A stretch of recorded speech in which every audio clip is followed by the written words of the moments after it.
நெட்ஃப்ளிக்ஸில் வந்திருக்க படம் தான் இந்த எலக்ட்ரிக் ஸ்ட்ரேட். இதில் நடிச்சிருக்கிறது கிறிஸ் பேட்டும் மில்லி ப்ரௌனும். இதுக்கு முன்னாடி மில்லி ப்ரௌனை நம்ம ஸ்ட்ரேஞ்சர் சீரிஸ் அப்புறம் எனாலா ஹோம்ஸ் போன்ற படங்கள்லாம் பார்த்துருப்போம். இந்த படத்தை டைரக்ட் பண்ணியிருக்கிறது ரூசோ பிரதர்ஸ். 1990s நடக்கிற கதை இது. உலகத்தில் அட்வான்ஸான ரோபோட்ஸை ஹியூமன் டெவலப் பண்ணுறாங்க. ஆரம்பத்தில் ஹியூமன்ஸோட பேச்சை கேட்ட ரோபோட்ஸ் போக போக ஹியூமன்ஸ் மாதிரி அவங்களையும் ட்ரீட் பண்ணணும்னு சொல்ல ஆரம்பிக்குது.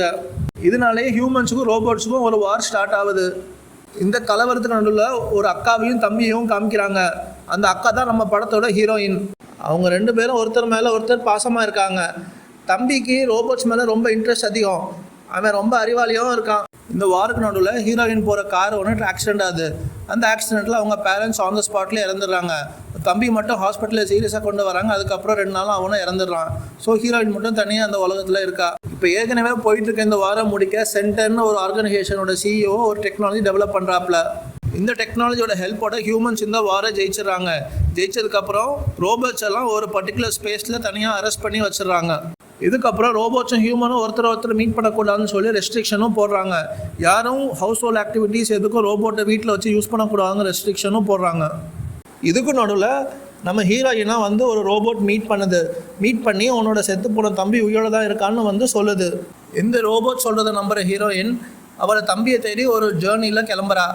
அவள் போகும்போது யார் யாரை மீட் பண்ணுறா, யார் யார் ஹெல்ப் பண்ணுறாங்கிறத படத்தோட மிச்ச கதை. இந்த ஜேர்னியில் தான் நம்ம ஹீரோயினுக்கு இன்ட்ரடியூஸ் ஆகிறாங்க. இந்த படத்தோட ப்ரொடக்ஷன் வேலையை ரொம்பவே ஹையாக இருக்குது. அதனால இந்த படம் பார்க்குறதுக்கே ரொம்ப கலர்ஃபுல்லாக ப்ளீஸிங்காகவும் இருக்குது. நிறைய டெக்னாலஜிஸ் பற்றி பேசுகிறாங்க. பர்டிகுலராக நியூரோ கேஸ்டர்னு டெக்னாலஜி ஒன்று காமிக்கிறாங்க. அது நம்மளை பிரமிக்க வைக்குது.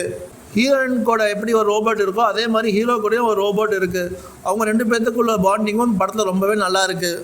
இதுக்கு நடுவில் அந்த பிரிசன் ஏரியாவில் இருக்கிற ரோபோட்ஸ் எல்லாம் இவங்களுக்கு ஹெல்ப்பும் பண்ணுது. அவங்க பண்ணுற விஷயங்கள்லாம் ரொம்ப இன்ஸ்பைரிங்காக இருக்குது. இந்த படத்தோட ப்ராப்ளம் என்னென்னா நம்ம ப்ரிடிக்ட் பண்ணலாம் அப்படியே நடக்குது. நம்ம யோசிக்கிற மாதிரி தான் கதை மூவ் ஆகுது. ஹீரோனுக்கும் அவங்க தம்பிக்கும் இருக்கிற பாண்டிங் நல்லாவே காமிச்சிருக்காங்க. ஆனால் நம்மளுக்கு அந்த விஷயத்தை கனெக்ட் பண்ணிக்க முடியல. அது ரொம்ப ஃப்ளாட்டாக இருக்கிற மாதிரி ஒரு ஃபீலிங்கும் நம்மளுக்கு வருது. ஆக்டிங் வைஸ் பார்க்கணுன்னா மில்லி ப்ரௌனும் கிறிஸ் பேட்டும் அவங்க வேலையை கரெக்டாக பண்ணியிருக்காங்க. அவங்க 2 பேர் வர காம்பினேஷன்ஸ் எல்லாம் ரொம்ப நல்லாவே இருக்குது. என்னதான் ப்ரெடிக்டபிளான படமாக இருந்தாலும் இந்த படத்தோட ப்ரொடக்ஷன் வேல்யூ, லீட் பேருக்கு நடுவில் இருக்கிற கெமிஸ்ட்ரி, அப்புறம் இவங்களுக்கு ஹெல்ப் பண்ணுற ரோபோட்ஸ், இதனால படம் ரசிக்கும்படியாகவே இருக்குது. நெட்ஃப்ளிக்ஸில் இந்த படத்துக்கு U/A 13+ ரேட்டிங் கொடுத்துருக்காங்க. ஸோ எல்லோரும் இந்த படத்தை பார்க்கலாம். கிட்ஸும் பேரண்டல் கைடன்ஸோட இந்த படத்தை பார்க்கலாம். நெக்ஸ்ட் வீடியோவில் வேறு படத்தை பற்றி பார்ப்போம். பாய்.